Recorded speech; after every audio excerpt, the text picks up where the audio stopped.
हरियाणा सरकार के राज्य मंत्री संदीप सिंह ने गांव हरिगढ़ बोरक के पास मारकंडा नदी पर सिंचाई विभाग की ओर से बनाए जाने वो पुल का शिलान्यास किया। इस दौरान उन्होंने विधिवत रूप से पूजा अर्चना में ग्रामीणों के साथ हिस्सा लिया। साथ ही उन्होंने कहा कि मुख्यमंत्री मनोहर लाल ने पुल के निर्माण के लिए 7 करोड़ 65 लाख रुपए के बजट की मंजूरी दी थी। मंत्री संदीप सिंह ने कहा कि इस पुल को बनने से आसपास के दर्जनों को लोगों को फायदा होगा और गांव को फायदा होगा। वहीं पुल बनने से जोधपुर, जंदेड़ी, मंदाड़ू, पटेल नगर, टीकरी, बालापुर, दानीपुर, छपरा, इस्माइलाबाद और जैतपुर आदि गांव के ग्रामीणों को फायदा होगा। सिंचाई विभाग के लिए कार्यकारी अभियंता गुरविंदर सिंह दयोल ने बताया कि पुल का निर्माण कार्य 1 साल में पूरा कर लिया जाएगा। वहीं ग्रामवासियों ने 20 साल से पुरानी मांग को पूरा करने पर राज्य मंत्री संदीप सिंह और मुख्यमंत्री मनोहर लाल का आभार व्यक्त किया है।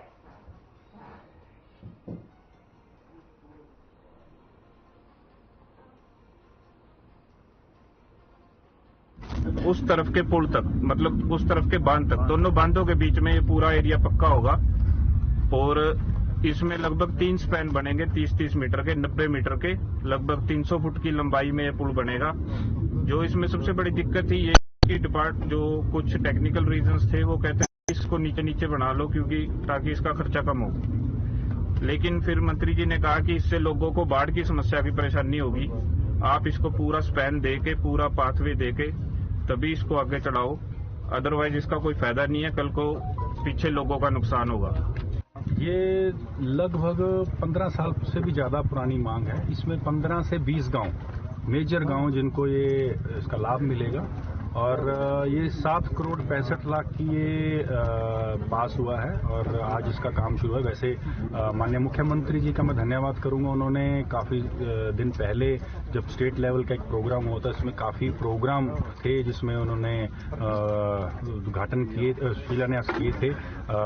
सुचारू रूप में आज काम शुरू करने के लिए हमने किया है और इसमें 15 से 20 गांव तो फायदे होगा ही होगा। ये एक्चुअली में ये NIT द्वारा इसका जो है जो नक्शा है बनने का पुल का 2 लेन का वो पास हुआ है।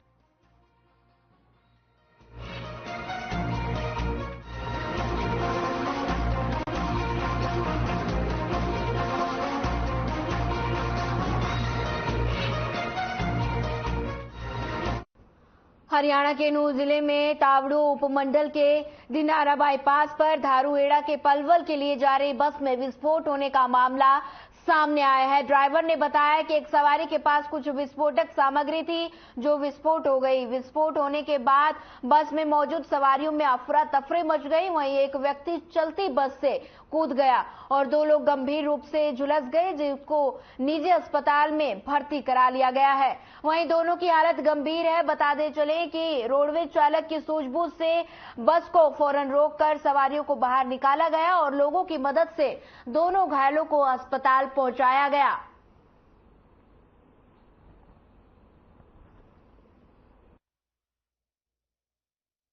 रखा था उसमें पोटास रख रखी थी बैग में, उसकी वजह से आग लगी। तो क्या विस्फोट हो गया? हाँ जी। तो उसी सवारी जिसने उसी को चोट पहुंची? हाँ जी, उसी को पहुंचे जिसका बैग था। उसके अलावा किसी और को नहीं? और किसी को नहीं है। बाकी किसी का थोड़ी बहुत है तो उसकी दवाई पट्टी करा देंगे, उसकी कोई दिक्कत नहीं है। अच्छा, तो कहाँ से कहाँ जा रही थी? धारूहेड़ा से आती है पलवल के लिए। धारूहेड़ा से हरियाणा रोडवेज? हाँ जी, हाँ जी। आपका क्या नाम है? हेलो, आबिद है जी। आबिद है, आबिद।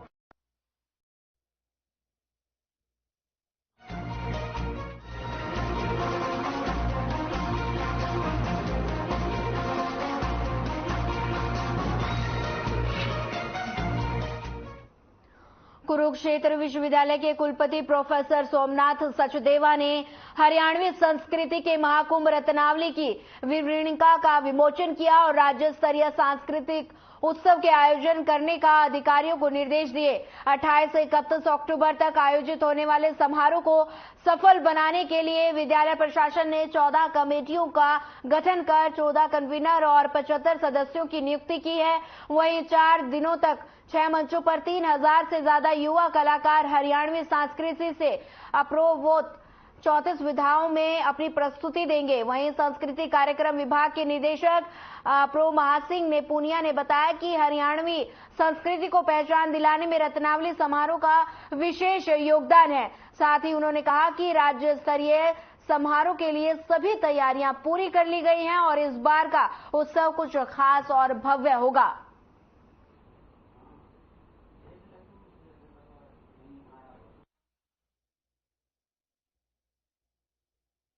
मैं म्यूजिक एंड डांस डिपार्टमेंट से हूँ। हमारे यहाँ पर रत्नावली जो हर साल मनाई जाती है वो 28 से 31 अक्टूबर के बीच मनाई जा रही है अपनी बात। और हमारे डिपार्टमेंट में हमारे टीचर्स भी हमारे साथ बहुत ज़बरदस्त तैयारी करवा रहे हैं और हम भी बच्चे तैयारी ज़बरदस्त कर रहे हैं अपने साथ में। और अभी आप देखोगे यहाँ पर इन्होंने रिहर्सल चल रही है हमारी यहाँ पर हरियाणवी ऑर्केस्ट्रा की। हमारे सर हमारे बच्चे सुबह से लेकर शाम तक रात के 7-8 बजे तक प्रैक्टिस जोरों शोरों से करते हैं। हम यहाँ रत्नावली के लिए ऑर्केस्ट्रा और केयू के बैंड की वो तैयारी कर रहे हैं, अपना बेस्ट से बेस्ट रत्नावली में प्रेजेंट दे सकें। बहुत ही अच्छी तैयारी हमारी चल रही है। मैं म्यूजिक एंड डांस डिपार्टमेंट की स्टूडेंट हूँ और यहाँ पर जैसे कि आप देख सकते हैं रत्नावली के लिए सारी प्रिपरेशन चल रही है। स्टूडेंट्स टीचर्स सुबह से यहाँ पर तैयारियाँ कर रहे हैं और हम पूरी मेहनत कर रहे हैं। यहाँ पे पूरा कोऑपरेशन दिखाते हैं हमारे टीचर्स और हमारी पूरी कोशिश रहेगी कि रत्नावली में हमारे डिपार्टमेंट के पास बहुत से मेडल्स आए। Thank you. रत्नावली समारोह 28 अक्टूबर से शुरू हो रहा है और आज माननीय कुलपति डॉक्टर सोमनाथ सचदेवा जी की अध्यक्षता में मैनेजमेंट कमेटी की बैठक हुई और इसमें रत्नावली ब्रोशर भी रिलीज किया गया और पूरी तैयारियां जोरों पर हैं।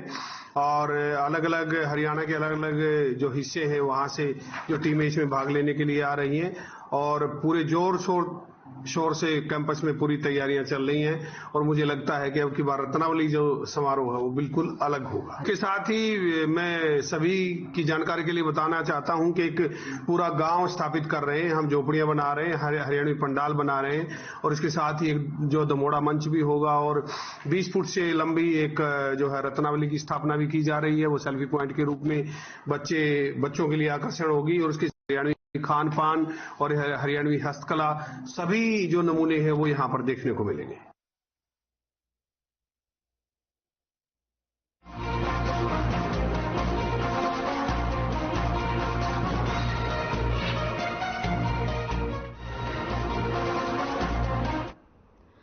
पुलिस विभाग के 372 जांच अधिकारियों पर गाज गिर गई है। गृहमंत्री अनिल विज ने आदेश पर बड़ी कार्रवाई करते हुए 372 आईओ को निलंबित कर दिया। एडीजीपी क्राइम ने संबंधित जिला आला अधिकारियों और पुलिस अधिकारियों को आदेश जारी किए हैं। वहीं आदेश लागू करने के बाद पुलिस महानिदेशालय को रिपोर्ट भेजने के निर्देश दिए गए हैं। आपको बता दें कि पुलिस मुख्यालय ने पंचकुला, गुरुग्राम और सोनीपत के पुलिस कमिश्नर के साथ ही पुलिस अधीक्षक हिसार, अंबाला, यमुनानगर, करनाल, पानीपत, सिरसा, जींद, रेवाड़ी और रोहतक को आदेश जारी कर दिए हैं।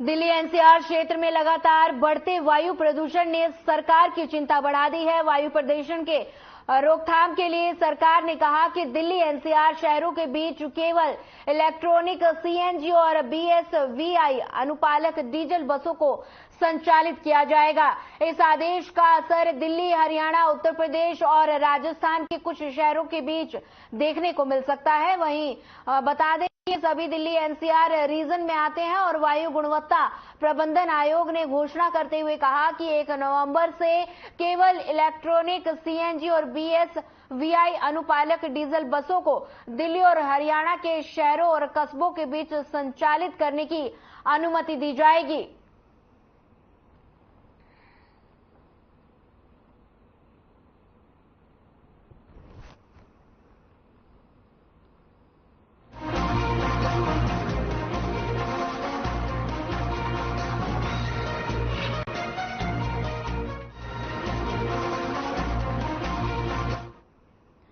बहादुरगढ़ में एक युवक ने मामूली कहासुनी के बाद अपने ही दोस्त को हथौड़ा मारकर उसे जान से मार डाला और वारदात को अंजाम देते ही वो मौके से फरार हो गया। घटना की सूचना मिलते ही पुलिस मौके पर पहुंची और मामले की जांच में जुट गई। मृतक की पहचान मूल रूप से बिहार के बांका जिले के रहने वाले अमरजीत के रूप में हुई है। वहीं बता दें कि आपको कि अमरजीत एक फैक्ट्री में काम करता था। करीब 1.5 महीने पहले ही वो अपने गांव से दीपक नाम के दोस्त को अपने साथ लेकर आया था और उसे अपनी फैक्ट्री में नौकरी दिलवाई थी। इतना ही नहीं, उसने उसे रहने के लिए छत भी दी थी। कुछ दिन पहले ही दीपक को तनख्वाह मिलने के बाद अमरजीत ने उसे अलग कमरा लेने के लिए कहा, जिसके बाद दोनों के बीच आपसी कहासुनी होने के बाद दीपक ने अमरजीत के सिर में हथौड़े से वार कर दिया और मौके से फरार हो गया।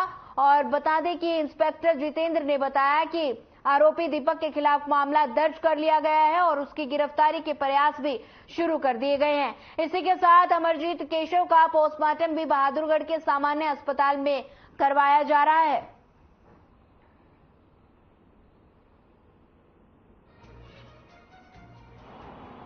अमरजीत आरोसा कोर 32-33 साल का युवक जो कि लड़ाई झगड़े में घायल है, पर पुलिस भेजे।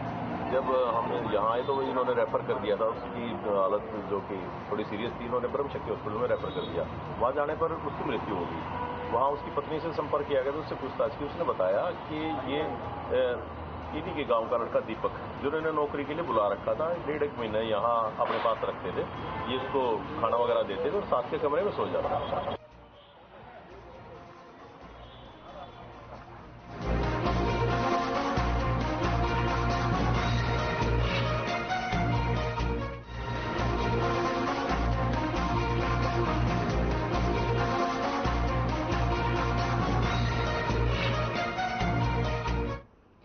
बल्लभगढ़ में सेक्टर 59 की रेलवे लाइन पर एक 35 वर्षीय महिला अज्ञात घायल अवस्था में मिली। वहीं सूचना पाकर पहुंची पुलिस ने महिला को बल्लभगढ़ के सिविल अस्पताल में इलाज के लिए भर्ती कराया।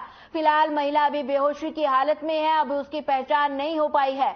वहीं सिविल अस्पताल में मौजूद महिला कांस्टेबल ने बताया कि लाइन के पास मिली इस महिला को सूचना के आधार पर अस्पताल लाया गया था और अभी वो बेहोशी की हालत में है। अभी डॉक्टर की तरफ से इलाज किया जा रहा है। इसके बाद होश में आने के बाद इसके परिजनों से संपर्क किया जाएगा।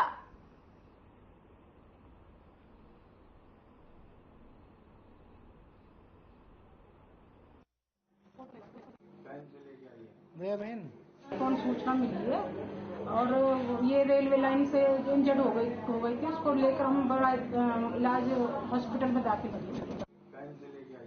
बहन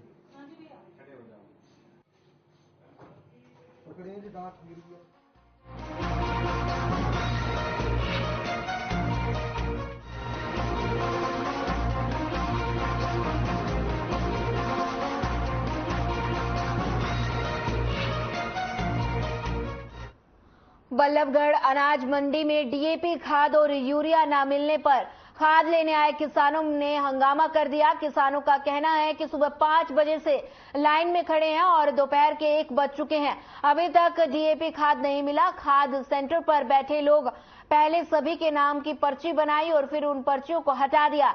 इसके बाद सभी को ऐसे देना शुरू कर दिया। उन्होंने कहा कि इस साल तरीके की परेशानी बनी रहती है। किसानों को डीएपी और यूरिया पूरा नहीं मिल पाता, जिसकी वजह से किसानों को खेती करने में काफी परेशानियों का सामना करना पड़ रहा है।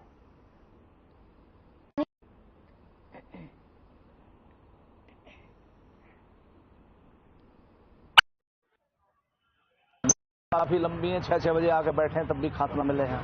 कारण क्या जो नहीं मिल पा रहा है? अब वही बात है जी, अभी भाई साहब ने बताया ब्लैक में मिल रहा है, प्राइवेट दुकानों 1500-1500 रुपए छट्टे मिल रहे हैं। 6-6:30 बजे समथिंग आ गए थे हम जी, और लाइन यहाँ पे हम 2 बंदों के नाम लिख चुके थे। उसके बावजूद भी वहाँ पे वो खाद नहीं मिल रहा।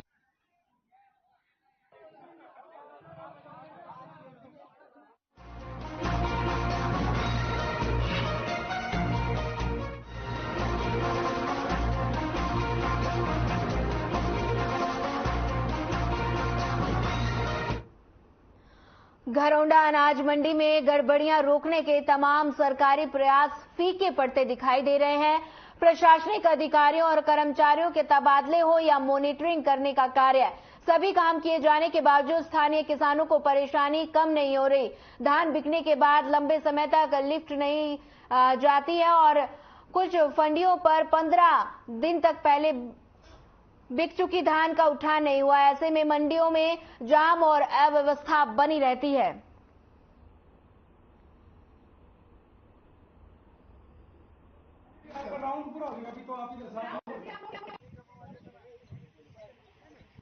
हम लोग ये दशहरा हम डेयरी देख के बीडिंग कर रहे थे जी। तो दुकान नंबर 61 जी, तो वहाँ पर वो डेयरी दिखाने के लिए बैक साइड में ले गया मैं जी। तो डेयरी पड़ी थी तो हमने उस डेयरी की बीडिंग के लिए बोल दिया इसकी बीडिंग करवाओ जी। तो बट वो बोला जी कट्टे की भी डेयरी को, कट्टे के लिए हमें मना है, जो कट्टों में भर रखी है उसके लिए मनाई की है। तो मगा जी कट्टों की नहीं भरेंगे, आपने क्यों भरे? बट वो बोला डेयरी दोनों ही लिखनी पड़ेगी। तो मेरे को बदतमीजी की, मेरे साथ मार पिटाई के लिए शुरू हो गया। जिम्मेदार ने कुछ कहा होगा, हमने फिर भी कहा है भाई अगर जो आपको ये लगता है कि किसी आड़ती ने कहा है, अगर जो किसी आड़ती ने कहा तो हम उसको देखेंगे जी और उसको खड़ा करेंगे अगर जो उसने कोई गलत बात करी है तो।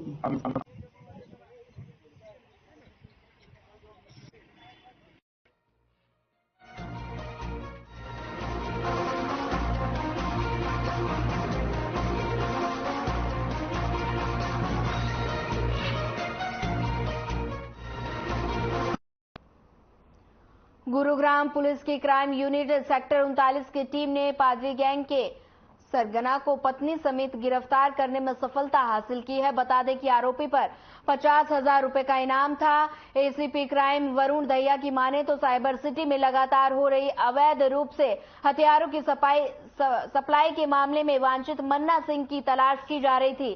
सेक्टर 39 की क्राइम यूनिट को मध्य प्रदेश भेजा गया, जहां टीम ने पति पत्नी को गिरफ्तार करने में सफलता हासिल की है। आरोपियों की पहचान सुलोचना और मन्ना सिंह के रूप में हुई।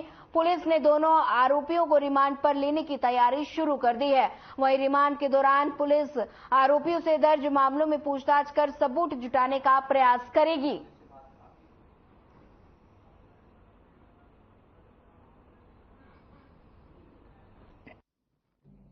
सरगना है जिसके ऊपर 50,000 रुपए का रिवॉर्डेड क्रिमिनल है ये, और यूपी से इसके ऊपर 50,000 रुपए का रिवॉर्ड है ये, और एक इसकी वाइफ सुलोचना, इन दोनों को पकड़ने में गुड़गांव पुलिस ने सफलता प्राप्त है। 39 की टीम और उनके जो इंचार्ज हैं इंस्पेक्टर पंकज, उनके द्वारा एक टारगेट सेट करा गया और उस दौरान फिर जो टीम है कपिल द्वारा एक टीम को दिशा निर्देश देके इस टारगेट की सर्च के लिए भेजा गया।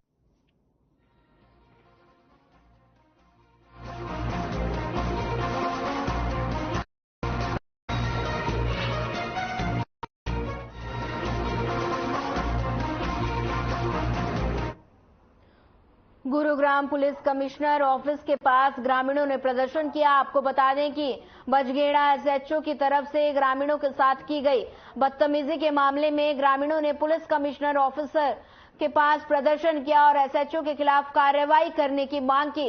प्रदर्शन के बाद पुलिस कमिश्नर से ग्रामीणों की मुलाकात हुई, जिसमें 10 दिन का वक्त मांगा गया।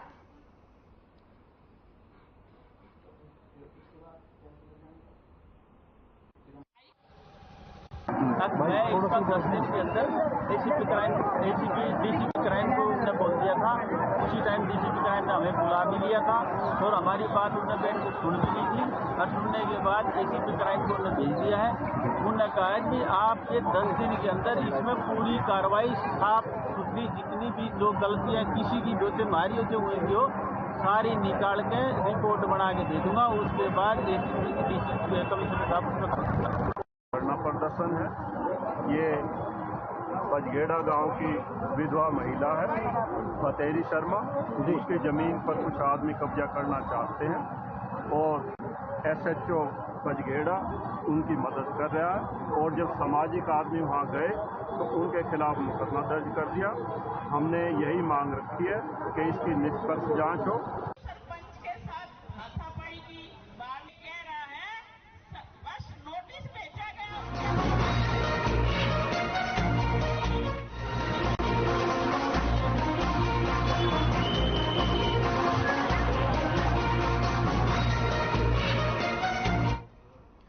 अवैध तरीके से पटाखे बेचने वालों पर अंबाला पुलिस लगाम लगाने की कोई कसर नहीं छोड़ रही। इसी कड़ी में एक बार फिर से पुलिस और सीएम फ्लाइंग की टीम ने शहर में दशमेश मार्केट स्थित बोधराज रामनाथ नामक दुकान पर छापेमारी कर भारी मात्रा में पटाखे बरामद किए। साथ ही नियमों का उल्लंघन करने वाले दुकानदार पर मामला दर्ज करके जांच शुरू कर दी।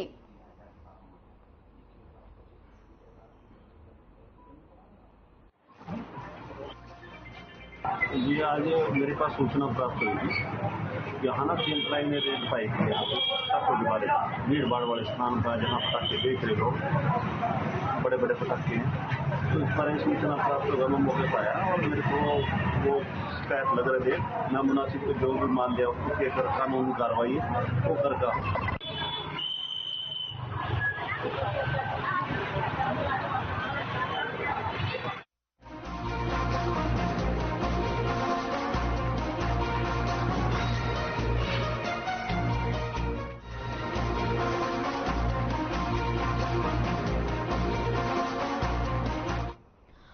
पंचकुला के मोरनी क्षेत्र में बड़ा अजगर देखने को मिला। दरअसल सड़क पार करते हुए इस विशाल अजगर का वीडियो सोशल मीडिया पर वायरल हो रहा है। ये अजगर 12 फुट लंबा बताया जा रहा है। वहीं अजगर को सड़क पार करता देख आसपास के लोग वहीं रुक गए और अजगर सड़क पार कर जंगल में चला गया।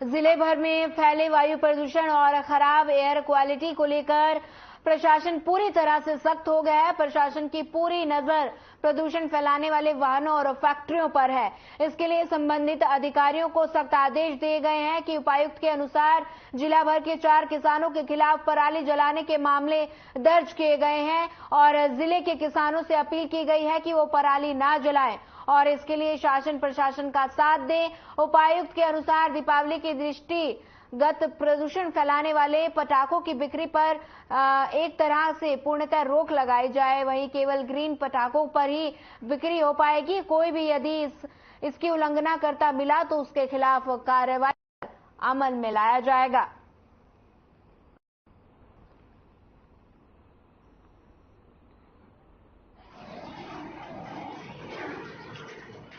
देखिए, ग्रैप जो है graded response to air pollution, वो 1 अक्टूबर से इफेक्टिव हो गया है और उसके तहत प्रेडिक्टेड एयर क्वालिटी इंडेक्स के आधार पर कुछ रिस्ट्रिक्शन लगाए जा रहे हैं। तो स्पेशली उन एरियाज में जहाँ पर इंडस्ट्रीज हैं, जहाँ पे डस्ट पोल्यूशन व्हीकल से होता है, तो उसमें इंडस्ट्रीज डिपार्टमेंट को भी, अन्य डिपार्टमेंट को भी उसको कंटिन्यूसली स्प्रिंकलिंग करने के लिए किया है, पानी का छिड़काव करने के लिए कहा गया है।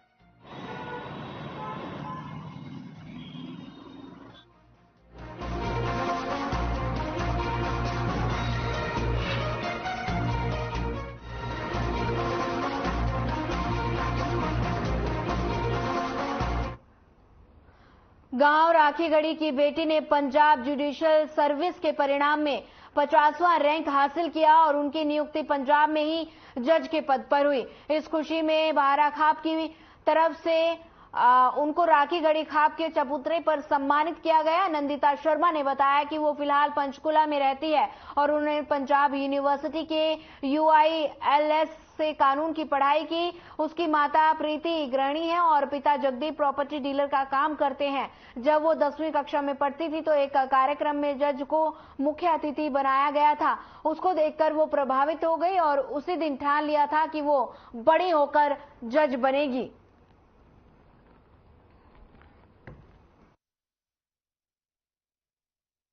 मैं ये कहना चाहूंगी, जब आप एक गोल सेट कर लेते हो, अपने लिए कोई सपना ले लेते हो, तो कोई भी चीज़ संभव नहीं है। अपनी खुद की मेहनत, अपने बड़ों का आशीर्वाद और भगवान की जो आपकी तरफ नजर है, जब आप अच्छे काम करते हो तो भगवान हमेशा आपके लिए मदद करते ही है। तो अगर आपने गोल ले लिया है तो अपनी मेहनत करते रहे, गोल आपका ही होगा, एक दिन वो ड्रीम पूरा हो ही जाएगा। मैं आज आज मतलब खुद के लिए ही बहुत अच्छा फील कर रही हूँ। ये मेरा बहुत ज्यादा सौभाग्य है कि मुझे आज यहाँ बुलाया गया और बिल्कुल परिवार जैसा लग रहा है कि वापस अपनी रूट्स में आना। ये खाप का आशीर्वाद है जी, जो बनी है यहीं का जल, यहीं का पानी, यहीं की मिट्टी। शास्त्री जी सार चले गए, मेरे फादर साहब हमने पंचकुला ले गए और ये बच्चे पढ़ गए। तो ये इस धरती का ही आशीर्वाद है कि जो आपकी बेटी मतलब इतने छोटी उम्र में है, इस मुकाम पे पहुंची है। मैं खाप का दिल और आत्मा से तहे दिल से धन्यवादी हूँ। और जो हमारा एक रीति रिवाज है, कोई बच्चा का चाहे ब्याह शादी का की बात हो, चाहे कोई अच्छा मुकाम पर जाने की बात हो, तो अपने घर ने खेड़े ने नहीं संभाला करा। आज ये सारा परिवार खेड़े पैर अपने चौतरे पाया है, इसका हम धन्यवाद भी करते हैं और बहुत से परिवारों से प्रार्थना भी करते हैं, आप कड़िया जाओ, अपनी जन्मभूमि को मत भूलना।